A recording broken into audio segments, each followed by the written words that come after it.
વડોદરામાં ગંદકી રોકવા માટે તંત્રએ નવતર પ્રયોગ કર્યો છે। શહેરમાં ગંદકી ફેલાવતા લોકોના ફોટા બતાવવાની શરૂઆત કરાઈ છે।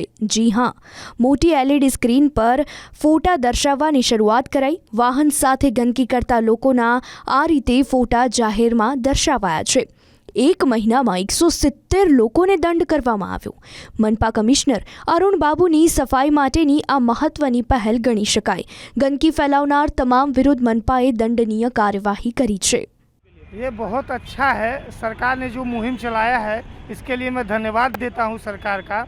और स्वच्छता तो होनी ही चाहिए। हम चाहते हैं कि गुजरात नंबर 1 पे आए और बड़ौदा सिटी भी नंबर 1 पे इंदौर जैसा बने कि स्वच्छता मतलब कचरा एक भी न दिखे, पूरा स्वच्छ सिटी रहे।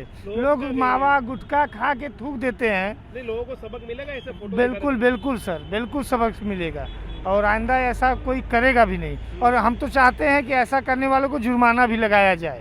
एक सारी पहल है, इनिशिएटिव જોવા જઈએ તો એક સારું છે કે તો જ આપણું શહેર ચોખ્ખું થશે। નહીં તો કોઈને ચોખ્ખું રાખવાની, પોતાનું ઘર ચોખ્ખું રાખવું છે, આજુબાજુ બધું ગંદુ કરવું છે, એટલે આ તો કરવું જ જોઈએ। I am firmly of the opinion it should be done. અને શું માનો છો, લોકોને સબક પણ મળશે? સમજ પડશે જ ને। આજે જોશે ફોટા પોતાના અને નીચે લખેલું જોશે એટલે બે જણા એમ કહે છે કે તારો ફોટો આવી ગયો એટલે બીજે દિવસથી ડાયો થઈ જાય।